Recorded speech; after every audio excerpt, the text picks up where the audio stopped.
Bienvenidos a Opiniones Gratis, como si las opiniones no sobraran en internet. Soy su anfitrión Ricardo y hoy vamos a hablar de una película de 2013, Dallas Buyers Club, protagonizada por Matthew McConaughey, Jared Leto y Jennifer Garner. Y para esta película tenemos a una invitada muy especial, otra vez en el podcast, Dana. ¿Cómo está? Hola Ricardo, muy bien, gracias.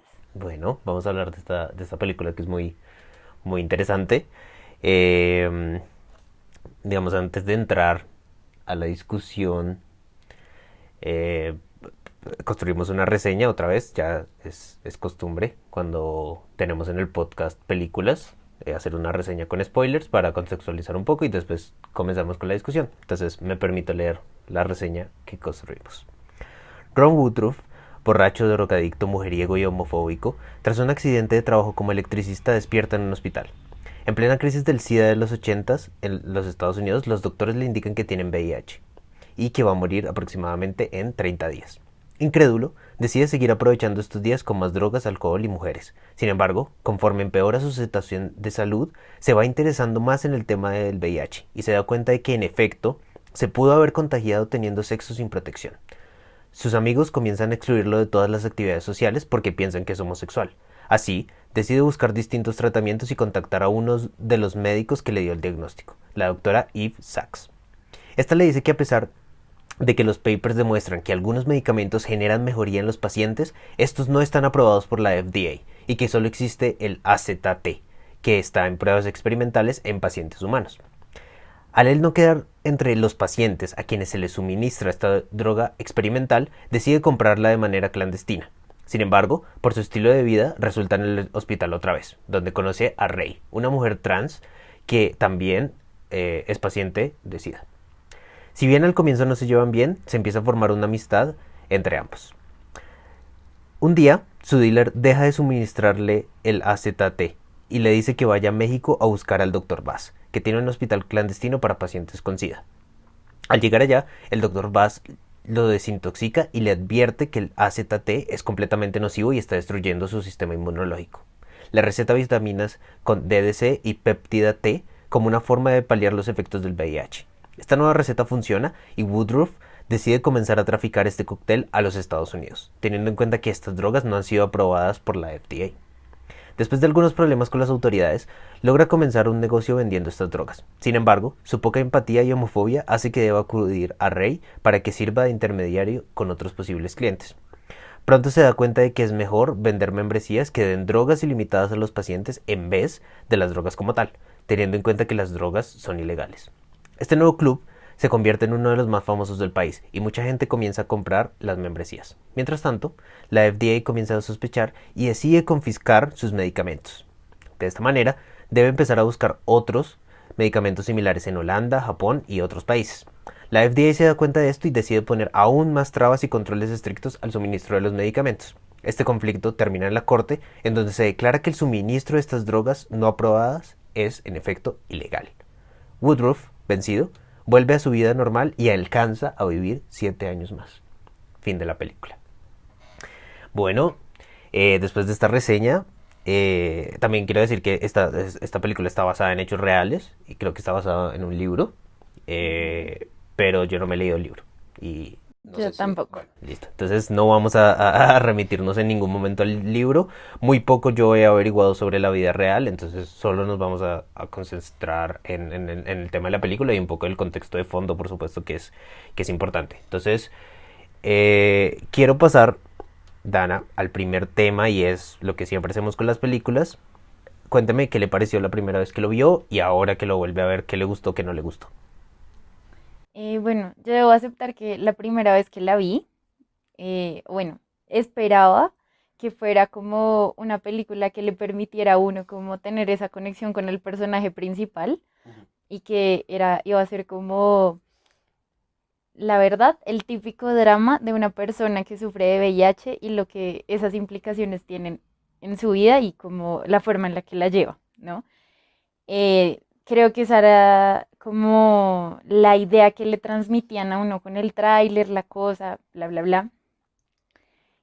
Sorpresa que me llevé, de hecho, porque creo que fue todo lo contrario. Fue como una puesta en escena de la típica película hollywoodense que le llega a los espectadores, no porque le crean esa, como esa relación con el personaje, sino porque le exponen algo realmente relevante como por el trasfondo que tiene, ¿no? Que es de lo que ya hablaremos. ¿Y a usted qué tal le pareció la primera vez que la vio? La primera vez que la vi me gustó mucho, pero lo que siempre me pasa cuando veo las películas por primera vez es que no las analizo muy de fondo, solo me gusta disfrutarlas, me gusta verlas. Y me pareció que el desarrollo de los personajes, por ejemplo, y las actuaciones, la actuación de Matthew McConaughey, la actuación de Jared Leto, por supuesto, son magistrales. No sé si a Jared Leto le dieron un premio, creo, un Globo de Oro, creo que fue. Bueno, No no sé, estoy segura. no recuerdo, pero realmente su actuación es fenomenal. Y la historia como tal es muy interesante, es una historia, eh, digamos, basada en la vida real y que se da en un contexto de la crisis del SIDA en los 80 en Estados Unidos, que para los que no sepan fue una crisis muy grande. Entonces eso, digamos, eso me atrajo la primera vez que la vi. Ahora que la vuelvo a ver, ya analizando muchos de los temas, creo que la película es fantástica, me gustó mucho más esta segunda vez que la vi. Las actuaciones siguen siendo magistrales, me gusta mucho, digamos, esa ambigüedad que da frente al personaje principal. El personaje principal es básicamente un antihéroe, de pronto incluso un villano al comienzo, y después se va transformando y se va reivindicando, y tiene muchos conflictos morales alrededor de todas las acciones que lleva. Entonces eso me pareció muy importante. No me gustó, no sé, no puedo decir algo concreto que no me haya gustado. Me pareció muy buena, es una de mis películas favoritas. Y ahora que la volví a ver, se me hace fantástica. ¿Usted qué no le gustó de la película, por ejemplo? Eh, bueno, yo tampoco podría decir que no me gustó, pero me falta decirle algo que pensé la segunda vez ¿Qué que pensó la la vi. segunda vez? Cuénteme. De hecho, también me gustó muchísimo más. Siempre había pensado que la actuación de los dos había sido, de los dos personajes principales, había sido increíble, en especial porque fue todo el boom, ¿no? De todo lo que ellos dos habían hecho para bajar de peso justo para ese papel, pero que había valido toda la pena del mundo, yo no sé Ujú. qué. Y digamos que la primera vez el problema que tiene de fondo yo lo vi como algo superfluo, ¿sí? Como, ah, sí, tratan de traer algo para nosotros y que lo entendamos. Pero digamos que sí me dio mucha curiosidad averiguar mucho más de todo esto que implicaba el problema de las drogas y como tal el problema del VIH y el SIDA en los 80 y en Estados Unidos Ujú. específicamente, que me parece demasiado interesante la forma en la que lo pusieron, no solo para como mostrar y escenificar qué era lo que pasaba, sino que para nosotros los que no hacemos parte de esa década, ni la Ujú. vivimos como tal, lo veamos como de una forma más personal, ¿no? Porque la está contando desde el punto de vista de alguien que vivió la situación, Sí, ¿sí? Entonces eso me parece mucho más interesante, o sea, es una forma como de hacer memoria para nosotros los que no vivimos esa situación claro. y eso es muy interesante. Por eso también me queda como muy difícil decirle que no me gustó. Sí, la película está construida demasiado bien y creo que con los temas que vamos a discutir se va a ver por qué realmente vale la pena verla. O sea, incluso si ustedes están escuchando esto sin haberla visto antes, incluso con los spoilers, que no hay muchos spoilers, ustedes la van a disfrutar muchísimo. Eh, bueno, comencemos ya con la discusión formal. El primer tema que quiero tratar es el desarrollo del personaje de Woodruff, de, digamos, ese ser completamente masculino, que trata el VIH como algo muy tabú, muy parte de su época, de esa crisis moral también que se dio en los 80 frente al tema del SIDA y la relación que tenía con la comunidad LGTBI. ¿Qué piensa usted de cómo se desarrolla este personaje y cómo se trata en la película estos temas de masculinidad, de repulsión, de exclusión de toda una comunidad, de toda una comunidad? Bueno, la verdad me parece muy chévere la forma en la que el director y todo el equipo de producción realizó esta obra, especialmente en ese tema, ¿no? Porque nosotros ahora si vemos ese tipo de temas escenificados como en una película, es bastante sensible, ¿no? Entonces hay que saber cómo ponerlos Ujú, en el cine, pues para no afectar como susceptibilidades, pero también lograr llevar el mensaje. ujú, Creo que esto fue como primordial y eso se ve en el desarrollo del personaje, porque lo muestran inicialmente, claro, como el tipo drogadicto, mujeriego, no, algo súper relevante, ¿no? Que le gusta el rodeo y eso como que representa lo macho que es y ujú, como su forma de imponerse frente a lo demás, aparte es tramposo, o sea, digamos una escoria, pues. ujú. Y conforme él se ve envuelto en esa situación, empieza a ver como el mundo desde otra perspectiva, ¿no? Porque entonces, claro, lo primero es como así que voy a tener VIH si yo no soy homosexual. O sea, de hecho, los detesto y yo solo puedo estar, solo quiero tener sexo con mujeres, yo no sé qué, esto no puede ser. O sea, la negación absoluta. Ujú. Pero entonces, conforme él va investigando, cosa que de hecho me parece importante poner ahí porque eso fue parte de la crisis de los 80, ¿no? La desinformación. Exacto. Y él hace todo lo contrario, cosa que no esperaríamos porque pues, estuvo en una etapa de negación demasiado extensa y la cosa, a pesar de que le dijeron que ya tenía 30 días nomás, ¿no? O sea, eso creo que lo hizo, lo presionó aún más. Sí. Entonces investiga y se da cuenta que resulta que hay otras, como otras razones por las que usted puede contraer VIH Ujú. y que es que haya tenido sexo sin protección, no necesariamente que sea homosexual. Sin embargo, cuando hace algún comentario frente a un amigo y le comenta que posiblemente lo tiene, pero que él no cree que sea verdad, sino se lo diagnosticaron, pero le dijeron mentiras, ni siquiera se toma el detenimiento de explicarle a la gente qué pasa, porque es que como esa estigmatización fue automática. Todo el mundo se enteró que él era VIH y automáticamente fue excluido de la sociedad, del trabajo, de sus grupos de amigos, la gente ni siquiera se le acercaba. Ujú. Entonces, creo que ni siquiera valía la pena dar una explicación de más, porque creo que el tabú era absoluto, ¿no? O sea, ni siquiera le iban a vender una cerveza por eso. Claro. Entonces, esa transición que hace de ese estereotipo tan marcado y que creo yo que era como del promedio de gente común y específicamente en Texas, ¿no? Que Ujú. por estas razones como tan relevante ese personaje en particular y que haya pasado como a hacer absolutamente lo contrario, pero a la final como obligado, ¿no? Por pasar toda esta situación que le estaba pasando, que implicaba vivir en carne propia lo que vivía una persona eh, que, que normalmente era homosexual o era trans o todo Claro. esto. Entonces, el desarrollo me parece como impecable. En realidad, creo que se tomaron el tiempo de pasar como por cada una de las etapas y mostrarnos cómo él evolucionaba frente a todos estos temas.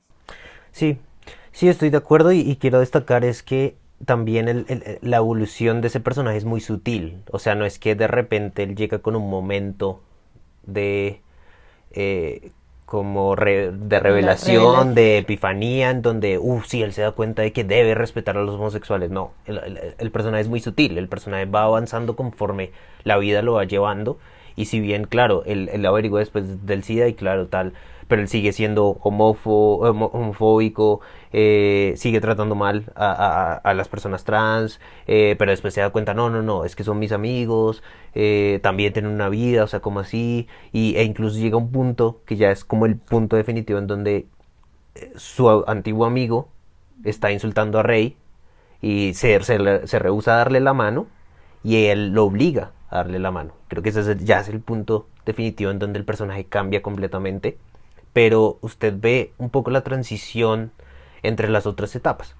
¿Sí? Y creo Mm. que, digamos, a nivel narrativo tiene mucho más sentido que conforme evoluciona la película, el personaje también vaya evolucionando progresivamente. Pero usted tiene razón en relacionar este tema del tabú en que, y esto de una vez pasamos a conectarlo con el segundo tema, y es que hay como una división en los ochentas en la sociedad norteamericana entre los que tenían VIH y los que no tenían VIH y no les interesaba para nada el tema del VIH. Entonces, usted toca un tema que es muy importante, que es el tema de la desinformación.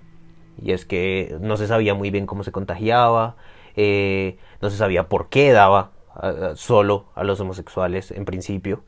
Eh, es algo súper extraño. Y ya después cuando digamos que como que hay algo religioso, algo moral detrás de eso, como un castigo divino, se pensaba en algún momento que un castigo divino hacia los homosexuales por ser homosexuales. Y eso ya genera cierto tabú frente a lo que se puede hablar y lo que no. O sea, una cosa es la sociedad, casi como quedan como excluidos, casi como parias. Una cosa es la sociedad del VIH y otra cosa es la sociedad normal, ¿sí? Moralmente correcta. Y creo que eso es súper, súper importante y claramente fue una de las razones por la que empezó, eh, digamos, el movimiento de los derechos LGTBI, ¿no? El hecho de Ujú. que ellos no se sintieran representados con ningún partido político porque todos los políticos ignoraban una crisis que solo les estaba afectando a ellos en principio y ya después obviamente se expande a todo el mundo. Eh, pero que en principio solo les estaba afectando a ellos y los políticos lo ignoran completamente, no lo quieren tratar, es un tema incómodo y ahí es cuando al menos agarra su fuerza absoluta ese nuevo movimiento de los derechos LGTBI, ¿no? Por eso el Ujú. orgullo y tal, para desestigmatizar ese tipo de, digamos, de orientaciones sexuales y identidades sexuales. Eh, digamos, ¿cómo cree usted que la película maneja este tema del contexto de la repulsión y de la exclusión por parte del gobierno, por parte de la política? O sea, no tanto por parte de la sociedad que no tiene SIDA, sino ¿cómo cree usted que la película trata en el caso del Estado? ¿Sí? ¿Qué hace el Estado? ¿Cuál es el rol del Estado? ¿O qué es lo que quiere vender la película de cuál es el rol del Estado frente a este problema de salud pública? Pues yo creo que lo que refleja más que todo es como esa alianza de intereses que hay entre las empresas como farmacéuticas y las entidades encargadas de como de tratar este tipo de problemas de salud pública. Pero siento que más allá de pensar como en un bienestar o una real solución, es como las soluciones que dan son muy alejadas de esas últimas. Entonces, de hecho, creo que eso es en lo que hace énfasis todo el tiempo la película, ¿no? Entonces, ellos tienen una posible solución. Uh-huh. Entonces, el AZT parece ser como la mejor droga que pueden probar. Resulta que ya está en la fase de prueba en humanos, yo no sé qué, pero ellos no están pensando realmente en resultados positivos, en lo que eso en algún momento el personaje principal se lo dice a la doctora, Uh-huh. como ellos no están pensando en que el paciente encuentre una forma de vivir con el virus, e incluso si ya tiene SIDA, entonces una forma de vivir al menos un tiempo más del que se le pronostica, como con la enfermedad, a convivir con ella, ¿no? Uh-huh. Que es como en lo que pensamos ahora cuando alguien tiene VIH. Uh-huh. No, por el contrario, incluso estaban buscando era la forma de erradicar el virus sin Uh-huh. importar qué pasaba con el paciente enfermo, ¿no? Sí. Entonces, por eso aplicar este medicamento y probarlo en personas que igual se iban a morir, ¿no? Pues era como lo que parecía lo más correcto y lo más fácil.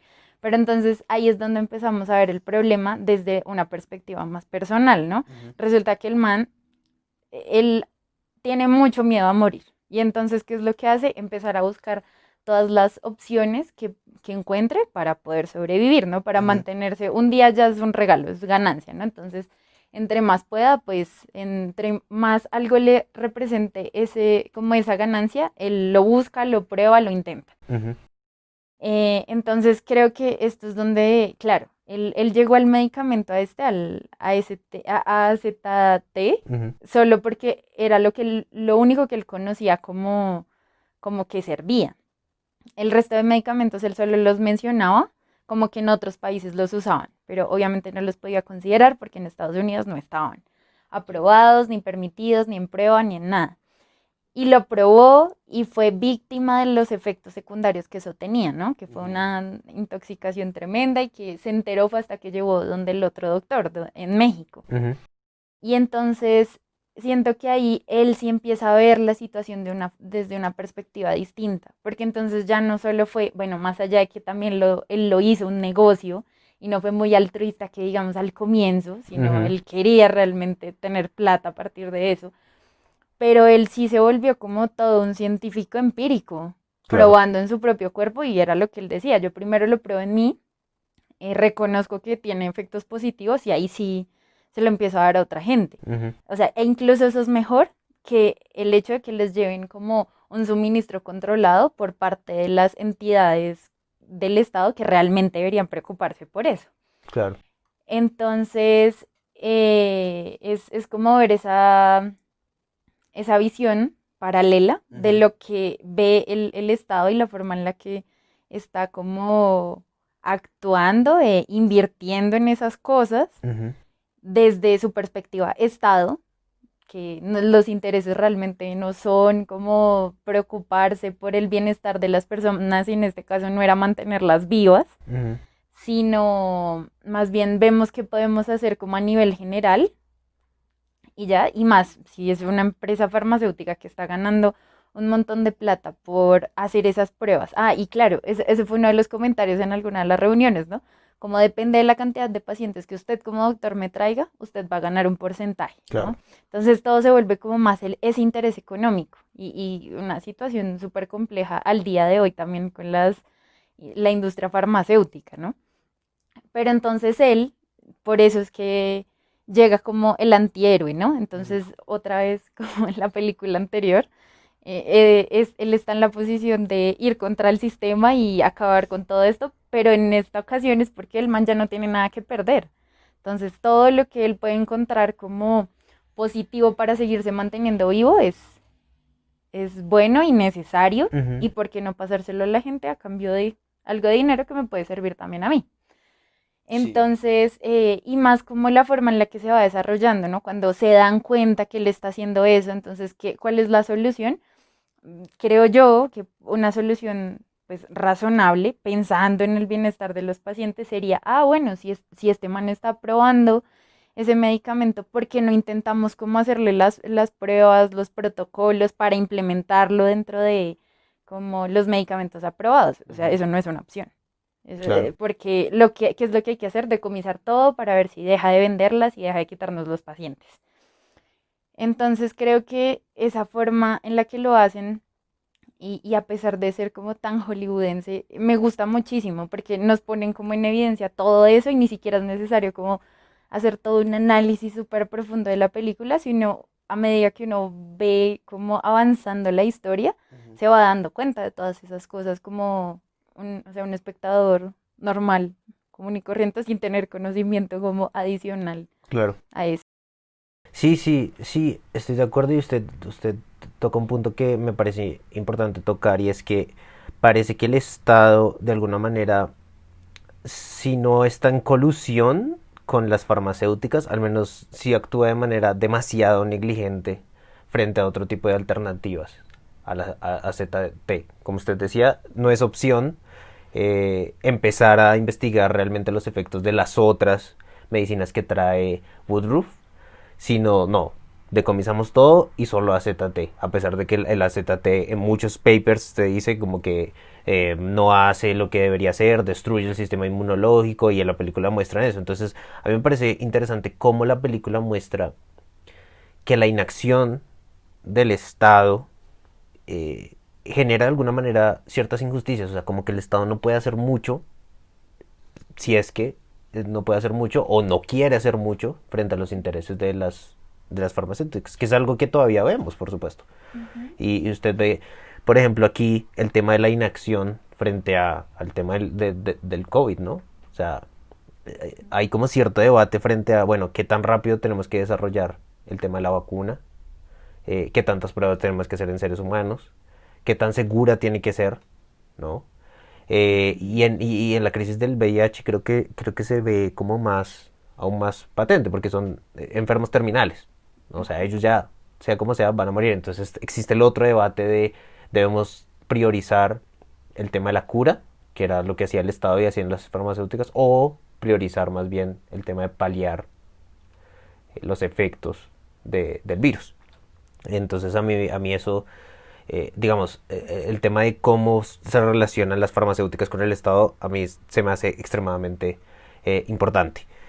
Y usted toca otro tema que quiero tocar también, y es el debate moral que hay detrás de usted hacerse rico ayudando a la gente. O sea, usted por una razón egoísta, usted termina de alguna manera ayudando a la gente y lo vemos en dos formas distintas, ¿no? El negocio de las farmacéuticas, que supuestamente eso es lo que venden, ¿no? O sea, venden el hecho de que usted con las medicinas que les damos, usted va a ser, eh, digamos, curado en fin, los efectos del virus se van a disminuir. Eh, y lo vemos por otro lado, el mismo Woodruff. El mismo Woodruff lo que quiere es hacerse rico, por supuesto. Él ve un negocio en estas drogas que después son declaradas ilegales.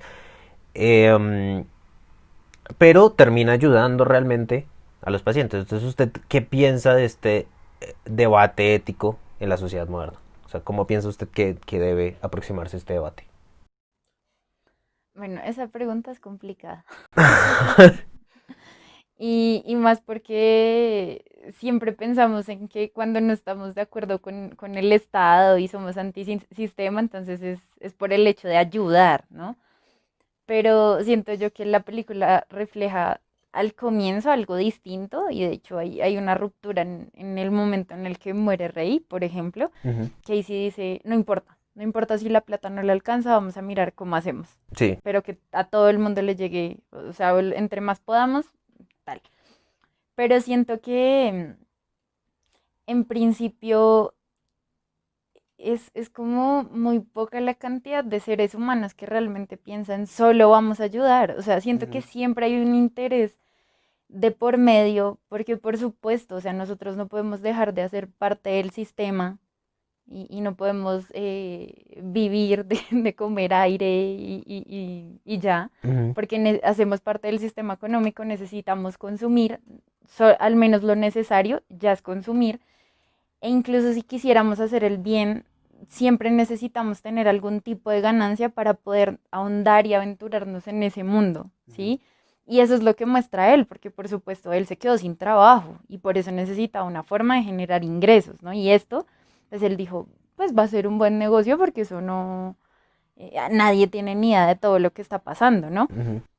Pero también lo hacía como, por eso digo que es difícil, porque siento yo que uno se mueve todo el tiempo entre los dos extremos, ¿no? Como estoy ayudando y lo estoy haciendo por eso, sin embargo también mantengo mi interés económico. O por ejemplo, bueno, ya no nos metamos solo en el interés económico, sino por ejemplo la doctora, ella es otra representación de eso.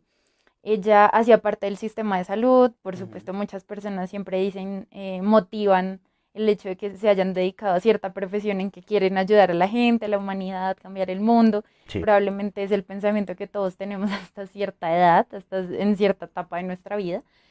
Y ella, a pesar de querer ayudar a la gente y ser como apoyar, digamos, usar su profesión para esto, para ayudar a la gente, se da cuenta, por el contrario, es que en algún momento queda maniatada y no puede hacer nada, Ujú. porque ella no es la que dirige todo, ella tiene que responder al sistema de salud y a las entidades encargadas de eso y la forma en la que ellos deciden, ¿no? Claro.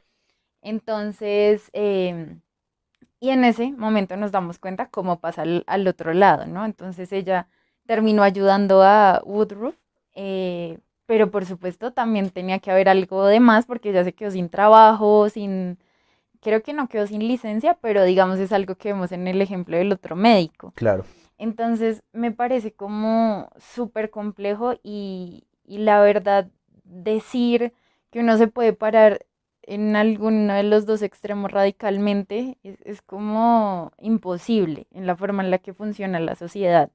Así que llevarlo de la forma como más equilibrada posible es entender que no podemos como renunciar por completo a ciertas cosas como los beneficios económicos y eso no está mal, ¿sí? O sea, Ujú. no está mal cobrar por algo que usted está dando, como un beneficio que le está dando a la otra persona. Ya el problema es cuando nosotros siento que a uno lo toca. Esto es algo que yo digo como de manera general, ¿no? Pero siento que cuando uno conoce casos cercanos, entonces ahí sí el discurso se vuelve menos general y al menos a mí me pasa que me lo tomo un poco más personal y digo, ok, no es tan como yo lo pienso, porque si no tiene dinero, pero realmente lo necesita, deberíamos pensar en cómo se lo hacemos, cómo le damos acceso a eso que necesita. Entonces, Sí. por eso, bastante complicado.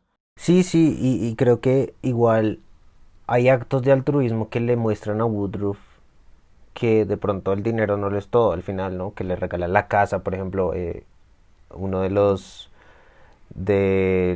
miembros del club deciden regalarle la casa para que él siga vendiendo ahí. Les parece que es lo más razonable y entonces eso como que también transforma un poco al personaje. Pero usted tiene razón de que es un poco difícil. Creo que la película lo que intenta mostrar es como los dos lados de lo que se ha llamado la mano invisible del mercado, ¿no? Entonces, Ujú. en la mano invisible del mercado, cada quien de una manera egoísta eh, actúa económicamente y termina beneficiando a largo plazo a la sociedad como un todo. Entonces, las acciones individuales egoístas terminan beneficiando a la sociedad. Eso es lo que dice la mano invisible del mercado. Eh, y aquí lo vemos por una parte un ejemplo en donde no funciona la mano invisible del mercado, que es las farmacéuticas, ¿no? Claramente su afán económico genera que el AZT pues no es la droga, digamos, ideal para tratar este tipo de cosas. Hay otras drogas que sí funcionan mejor, pero que como no hay una gran farmacéutica que esté haciendo lobby al Congreso y a la FDA, entonces poco se le presta atención, ¿no? Por una parte. Pero por otra parte está Woodruff, en donde la mano invisible del mercado parece funcionar. O sea, sí hay gente que se queda eh, sin posibilidad de entrar al principio y lo muestra un ejemplo, creo que la película es muy consciente en eso, en el sentido de que muestra que una persona solo tiene $50, no puede entrar porque la membresía cuesta 400. Pero al final termina beneficiando mucho más a las personas, ¿no? Y después él se vuelve altruista, bueno, etcétera, etcétera. Entonces yo creo que ese debate también, digamos, es un poco, lo que usted dice es como un poco ingenuo intentar meterse en alguno de los dos extremos y la película muestra bien que ninguno de los dos extremos le va a dar a usted la respuesta correcta.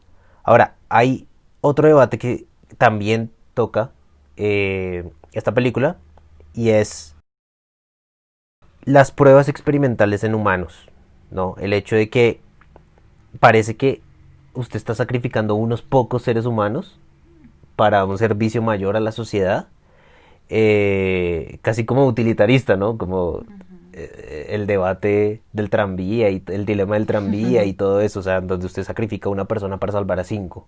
Aquí usted está sacrificando a todos esos enfermos terminales, en donde usted no sabe la droga bien, cómo va a afectar a los seres humanos, para avanzar en la ciencia, para avanzar en la medicina y poder encontrar una cura a los otros o poder encontrar algún tratamiento a los otros. ¿Cómo piensa usted que digamos, primero, cómo lo trata la película, si, cómo le parece a usted que lo trata, y segundo, ¿qué piensa usted de este debate? Bueno, primero es que creo yo que aquí se ve como un poco de lo que estábamos hablando de el tema de la exclusión a la comunidad LGTBI y todo y demás, y como tal a los homosexuales, porque creo yo que por eso era más fácil hacer ese juicio en la película y por ende en ese tiempo, ¿no? Porque entonces eso siempre ha influido muchísimo en ese dilema moral, ¿no? De si sacrifico a una por cinco personas, pero entonces, ¿qué pasa si resulta que ese es no sé, uno es un médico y los otros cinco, no sé, son personas, son ancianos, por ejemplo? Uh -huh. Entonces, realmente, ¿qué es lo que más sirve? Y pues para esto, los homosexuales, pues, no son relevantes para la sociedad, ¿no? En ese momento de la historia, parecían más bien ser un problema. Entonces, por supuesto, valía toda la pena del mundo sacrificar a personas, no solo por su condición, sino aparte que ya estaban enfermas y enfermos terminales, Uh -huh. para realmente erradicar el virus o al menos encontrar una forma de controlarlo, ¿no? Pero entonces me parece a mí que actualmente pues es mucho más complejo porque ya digamos que hay como unos estándares de bioética en en todo este tipo de procedimientos Ujú, y me parece muy interesante porque digamos algún día leía un artículo como que hacía especificaba la forma en la que han cambiado muchísimos de los procedimientos médicos conforme a la película ujú, y cómo eso marca una diferencia realmente grande, o sea, en cosas muy simples.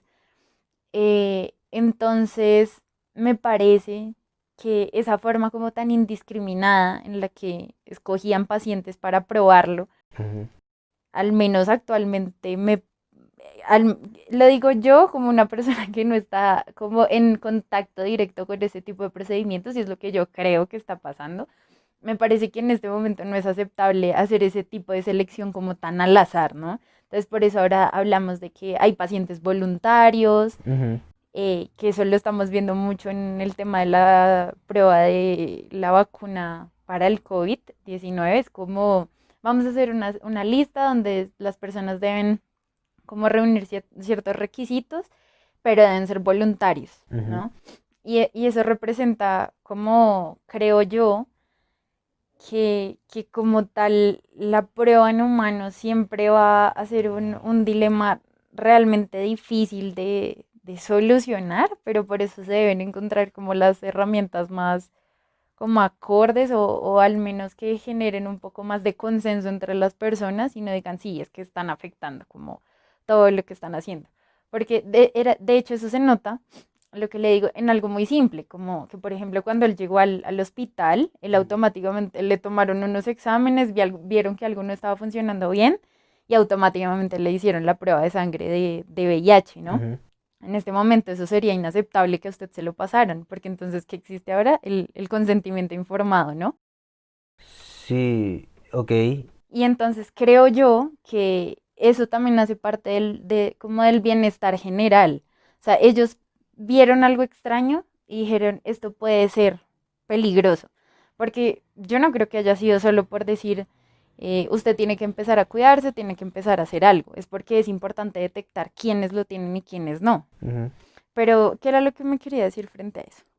No, pues yo, o sea, estoy de acuerdo con usted, pero no sé si, es decir, para el tema del VIH a mí me parece que sí es relevante de alguna manera no prestar tanto atención al consentimiento informado frente a las pruebas de sangre frente a VIH. O sea, yo creo que no sé cómo se manejará en bioética, no sé cómo se manejará a nivel legal, pero yo creo que es relevante que la sociedad sepa quién tiene VIH. O No, sea, claro. No, sí, sí, sí. no es solo un tema del individuo, por supuesto. Si usted, hay algo muy similar a la situación que usted pone, pero no es con el VIH, sino, por ejemplo, con la enfermedad de Huntington, que es una enfermedad degenerativa que usted a los 40 años ya pierde su cabeza completamente. Y entonces ahí se genera también el debate moral de realmente yo quiero saber que me voy a morir a los 40 años. Ujú, Bueno, de pronto ahí no. No, claro que la de Huntington también es un debate porque es genética. Entonces, si usted tiene hijos, claro. entonces es problemático. Pero sí, usted tiene razón en el tema del consentimiento. A mí me parece que hay muchas prácticas que de pronto usted lo leyó por lo que sucedió en esa película, empezaron a cambiar y una de ellas es el consentimiento. Pero ahora, yo soy un poco escéptico con el tema del consentimiento frente a procedimientos médicos, en especial en este caso, porque a mí me parece que, digamos, si usted no tiene otra alternativa, pues, ¿qué consentimiento? O sea, pues prefiero que me den cualquier medicina, si sea nociva, pues si sé que me voy a morir de todas maneras, eh, pues, no sé, ¿qué importa, no? Entonces, ¿qué cree usted? Y este debate también lo toca la película, y es, ¿qué cree usted frente a pacientes terminales que debería ser la regla frente a tratamientos experimentales? Sabemos que, por supuesto, y creo que usted estará de acuerdo, que debe haber una autoridad que controle qué medicinas pueden venderse al público y cuáles no. Ujú.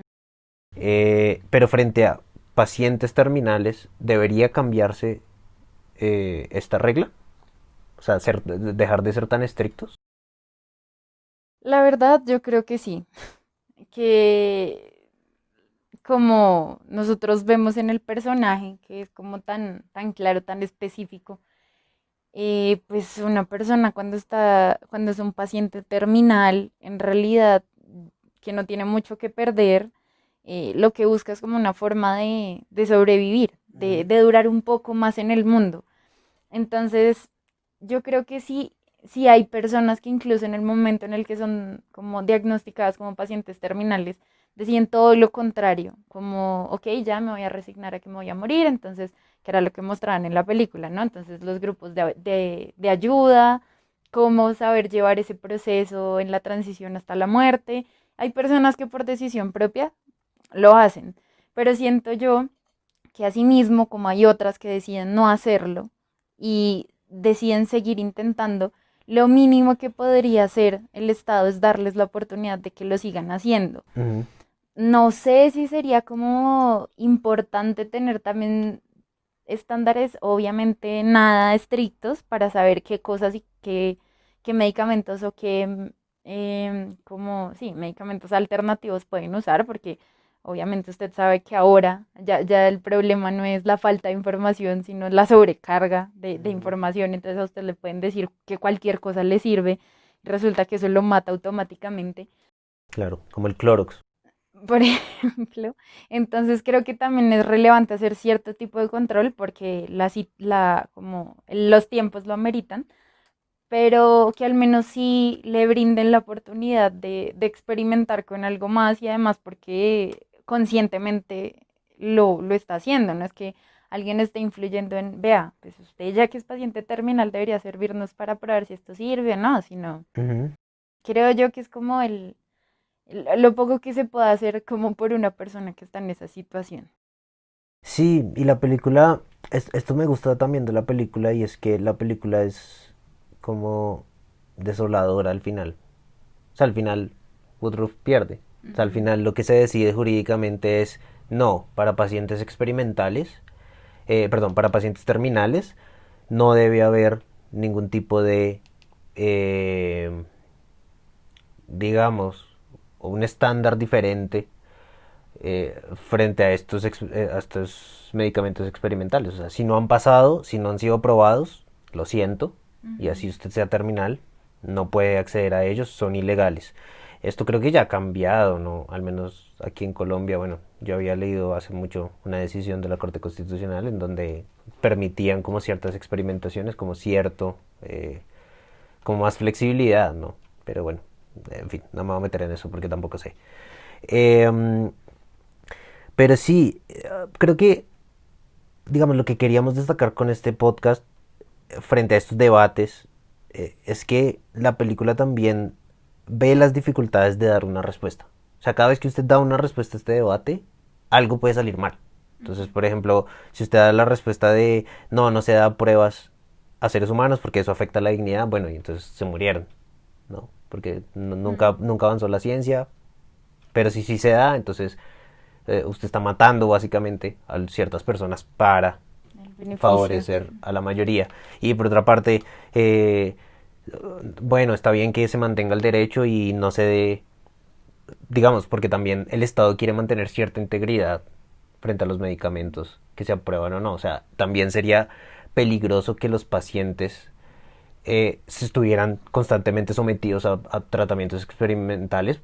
Simplemente lo que harían las farmacéuticas es empezar a producir lo que fuera sin ningún rigor y simplemente decir, bueno, pues es que es experimental, nosotros no sabemos qué es lo que va a pasar, casi que le quita la responsabilidad a las Ujú. farmacéuticas de dar un buen medicamento, pero por otra parte, si usted no lo permite, entonces bueno, pues si es terminal, pues se murió al final y usted no le dio ninguna otra posibilidad porque básicamente la ciencia y el Estado no daba para darle otra posibilidad.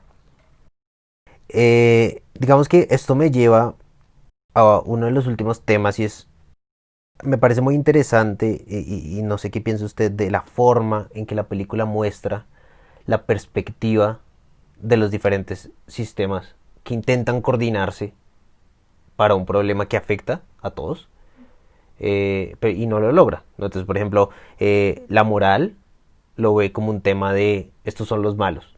este es el castigo divino, estos son, los excluye, son unos paria, eh, esto es malo. O sea, el tema del SIDA fue básicamente moralizado cuando no debía moralizarse. O sea, la moral ahí no podía dar ninguna respuesta. O sea, ¿de qué le sirve a usted decir esto es bueno, esto es malo? En un caso que es básicamente médico y social. ¿Sí? Entonces ahí es interesante. El derecho no puede hacer mucho, ¿no? Simplemente esta es la ley, estos son los procedimientos para aprobar los medicamentos. Si no se cumplen, lo siento. Ujú.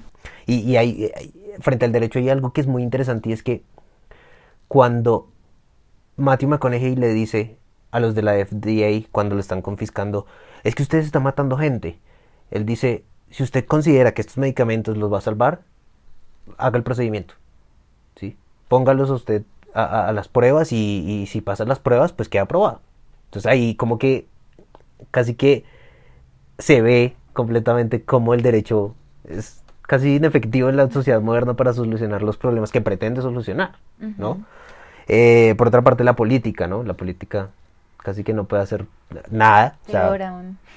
completamente invisible, simplemente la política como opresión por parte de la FDA, la economía, ¿no? Todo el mundo tratando de hacer dinero como pueda con estos medicamentos e intentar sacar a los competidores del mercado, venden desinformación por un lado, en fin, se vuelve todo una locura.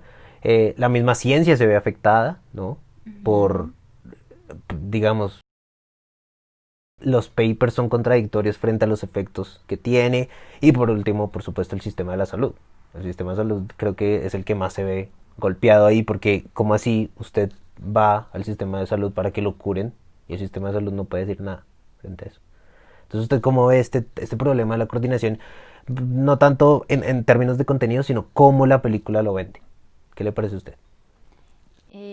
Pues yo creo que por eso mismo es que este problema se plantea como tan complejo, ¿no? Porque desde ninguna perspectiva se le puede dar una verdadera solución. Siempre hay algo que no encaja, no cuadra o no permite dar como una solución absoluta, porque de todo el lado, desde, o sea, desde cualquier perspectiva que usted lo mire, va a haber alguna dificultad, ¿no? Entonces, me parecía como algo importante que decía ahorita frente a la ciencia, y era que no solo eran contradictorios, ¿no? Sino lo que pasa mucho ahora, ¿no? A pesar de que hay estudios que siguen confirmando las cosas, pues que es mucho más fácil ocultarlos, no tenerlos en cuenta y ser selectivo con la información, ¿no? Ujú. Entonces, siento yo que la película eso es justo lo que quiere mostrar, como por qué fue tan caótica toda esa crisis durante los 80 y por qué nadie sabía qué hacer y el gobierno no supo cómo solucionarlo, y creo que a pesar de que eso parece ser como un lapso de la historia, o sea, actualmente no es tan terrible, pero esta es la hora en la que una persona con VIH tiene problemas tétricos para acceder al sistema de salud, para que leen los medicamentos, Todavía hay exclusión. claramente. Aparte se tiene que someter a los medicamentos que la EPS o sea el país donde sea como el sistema de salud le dice que tiene que usar. Ujú.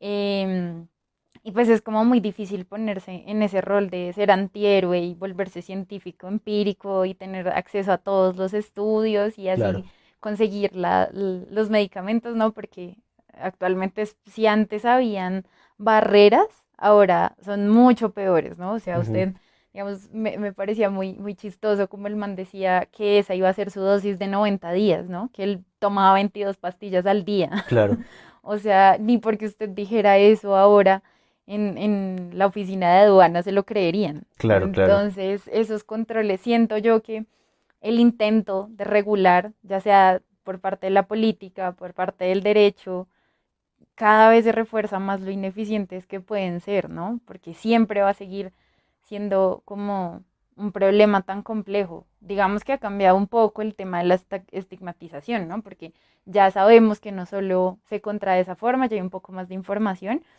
y creo que para esto no tiene mucho que ver, pero me quedo ahí como en el aire el hecho de que había otra forma de contraerlo, que era como si consumía drogas que eran que inyectadas. Ujú, Pero entonces nadie tenía en cuenta esa otra opción, que era la única otra que se conocía, claro. sino todo el mundo siempre se reducía solo a que era homosexual, ¿no? Ujú, Pero entonces, ahora que ya sabemos que no solo existen como esas formas, entonces digamos que se ha perdido un poco el estigma, pero siento que todos los sistemas siguen como en el intento de regularlo y darle como una solución a ese problema. No sé, lo vemos, por ejemplo, en el hecho de que a usted, cuando está en una entrevista de trabajo y todo esto, no lo pueden discriminar por tener VIH, ¿no? ujú, Pero qué tan efectivo es eso realmente, porque una cosa es lo que a usted le dicen, le dice la ley y lo que debería hacer, ¿no? Pero otra cosa es como a la final la sociedad está funcionando. ujú. Pero me parece que es como un buen material como para decirle a la sociedad, incluso hoy, como en el 2020, y también en la época en la que salió la película, que fue en el 2013, como, hey, este es un problema que sigue afectando. Fue terriblemente, como grave Ujú. en los 80s y ahí nos queda como la experiencia y la enseñanza de qué es lo que no se debe hacer, pero aún así es algo que a usted aún lo pone a pensar.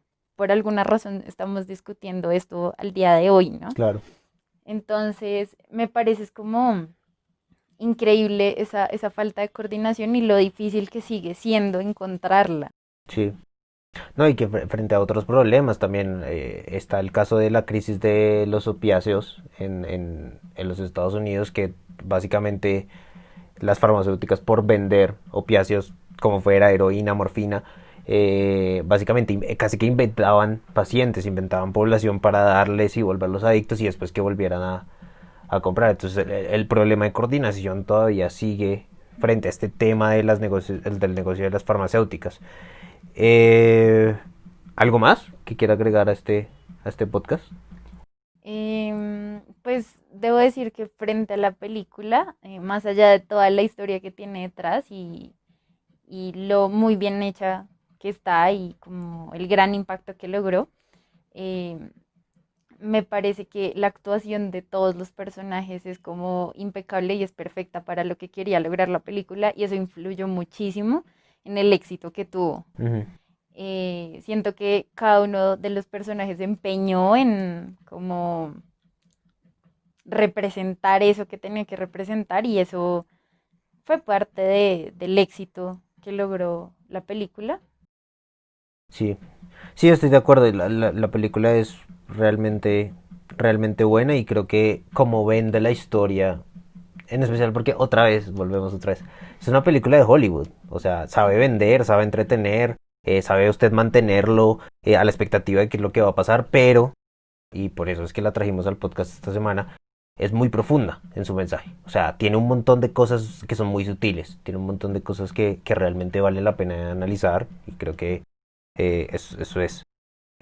¿Algo más? Y además, algo que usted ve en esa película es algo que nosotros hemos hablado frente a otras, y es como ese cambio de tono, ¿no? Entonces, ellos están en una situación trágica, pero la película logra mostrárselo a usted como de otra forma, ¿no? O sea, usted Ujú. nunca está pensando, ay, el pobre se va a morir, le quedan 30 días, le quedan 8, le queda uno. Usted está pendiente, es qué es lo que va a hacer ahora con el negocio, cómo se Sí, va a salvar, cómo se va a zafar. Y eso hace que la película le llegue a mucho más público claro. porque que sea fácil de digerir y no y que las escenas, a pesar de que hay unas que quieren mostrar que son densas, pues realmente le permiten Sí. como asimilar la película perfectamente. Sí, sí. Sí, claro, exacto. Creo que, digamos, la forma en que vende esto que es tan trágico, pero que hace tan interesante, o sea, que la película constantemente se sigue moviendo y creo que es la incertidumbre acerca de la muerte también, o sea, si usted sea un paciente terminal, usted no sabe en realidad cuándo se va a morir. Entonces creo que eso como un aspecto narrativo le permite, y al final la película vende ese aspecto narrativo, o sea, al final la película termina diciendo vivió 7 años más, a pesar de que le dijeron tiene 30 días desde que fue diagnosticado. ¿Alguna otra cosa? No, no. Bueno, ¿y cuánto le darías entonces a esta película? Uy, yo le doy como un 8.5 8.5. ¿Y por qué? porque es que no sé, entre más altos son como los índices es como más difícil, uno siente que tiene que ser más estricto, ¿no? Para decir que algo es realmente bueno. Sí. Pero es muy buena y pues por el simple hecho de que no sé que no me gustó de la película. Ujú, Pero tal vez es por mi tipo de gustos, ¿no? O sea, es ujú, por eso que no digo un 10, un 9.5, por ujú. ejemplo. Sí. Yo, a pesar de lo que Diego diga en otros podcasts, le voy a dar un 10 a esta película. A mí me gustó mucho. A mí me parece que la película es excelente. Es mi tipo de película. Es esa película que está ambientada en ese contexto de la Guerra Fría ya acabándose, y todos los problemas, toda la crisis de los valores que se estaba dando en los Estados Unidos. Es un tema que tiene mucho sutileza, pero que al mismo tiempo la película no es tan larga, dura menos de 2 horas. Eso para mí es un plus en las películas. O sea, si una película puede contar la misma historia en menos tiempo, es mucho mejor. Eh, y por otra parte, eh, las actuaciones, por ejemplo, me parecieron muy, muy, muy increíbles.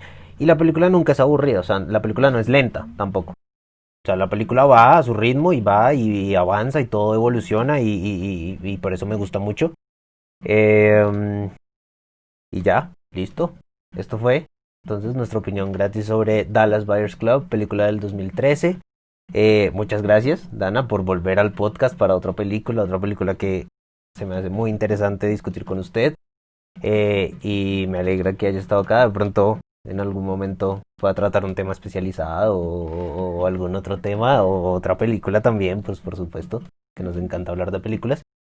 Um, Muchas gracias. Muchas gracias por la invitación y por supuesto que en alguna otra ocasión estaré por acá. Bueno, y muchas gracias a ustedes por escuchar este podcast. Espero les haya gustado, y espero si no la vieron la película les atraiga a verla. Realmente es una película buena. Creo que los spoilers aquí no afectan mucho. Y esto fue Opiniones Gratis. Nos vemos el próximo viernes. Muchas gracias. Chao.